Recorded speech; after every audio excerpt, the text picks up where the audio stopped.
Just talking about nutrition, it goes down to, it's not the amount of calories I'm eating necessarily, it's nutritional density I'm getting for that calorie that I'm exchanging. And I think a lot of people get lost in that.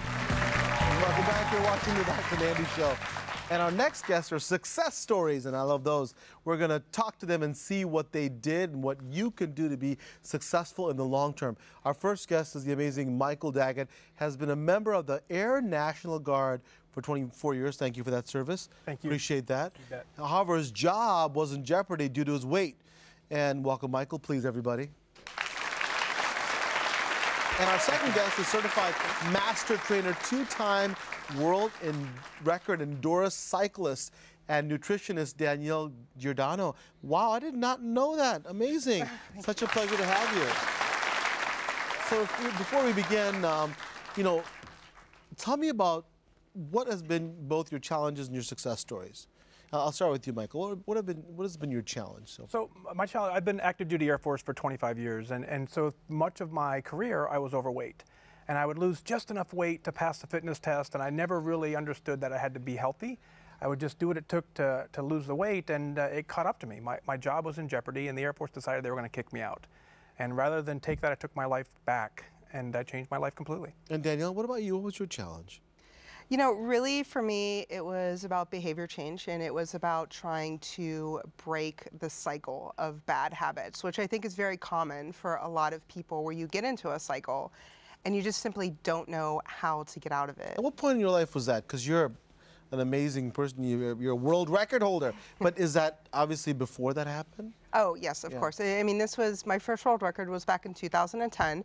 I started my weight loss journey in 2009. Wow. And, you know, it really was that. It was a journey. I think in our society, there's a lot of quick fixes. Absolutely. Fast food for everything, right? Absolutely. A drive-through, I should say, yeah. Absolutely. And there's that instant gratification. And when you really get the mindset around, it's not instant gratification. This is a lifestyle. This is truly what I want to do, not because, oh, I have to go to the gym, or, oh, I have to eat something leafy green. To look like this. No, I like to do this. Or somebody else told me.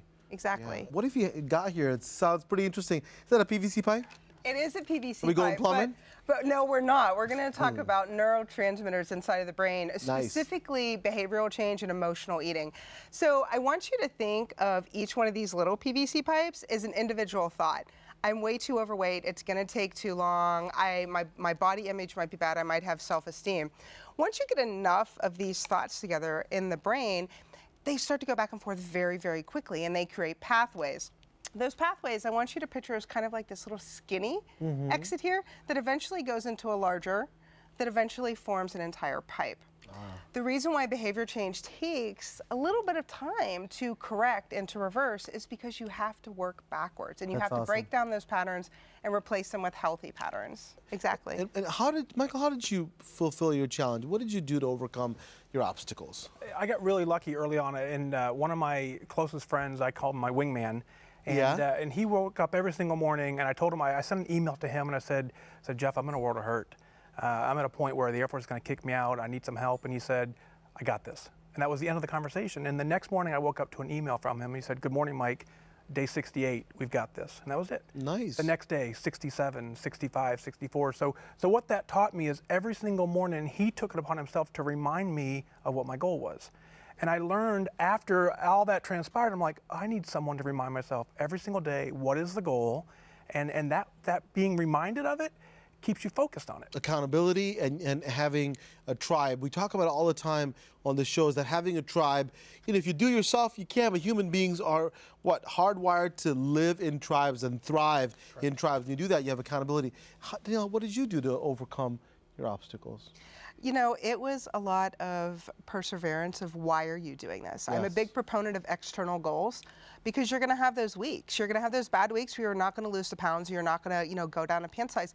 And having an external goal that's you against something inanimate, right? Or a 5K, or whatever it is, going up a certain amount of stairs. Exactly.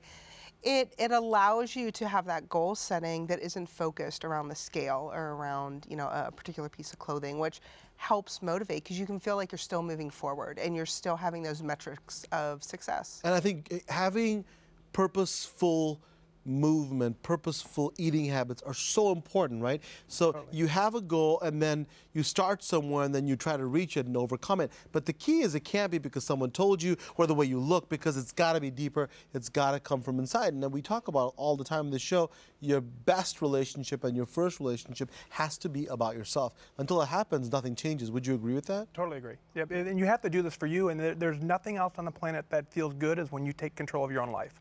And when you do that because you truly want to, it's lasting. Absolutely.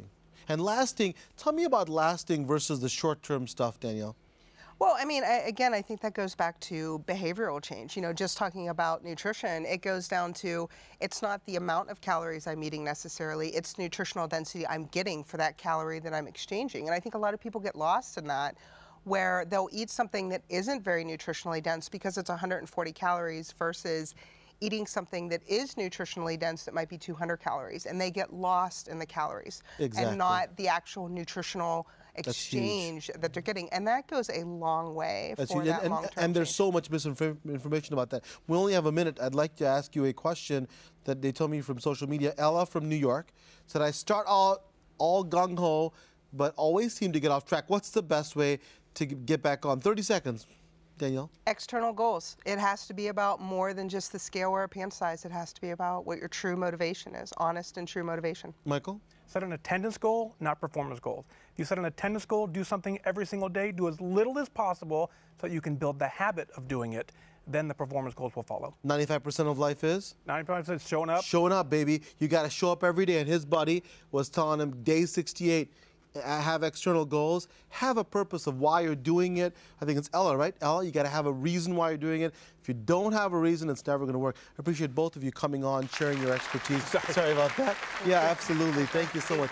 It's my pleasure. To learn more about Michael, go to michaeldagett.com. He also has a podcast at fatdag.com. And Danielle also has a great website that can be found at daniellegiordano.com.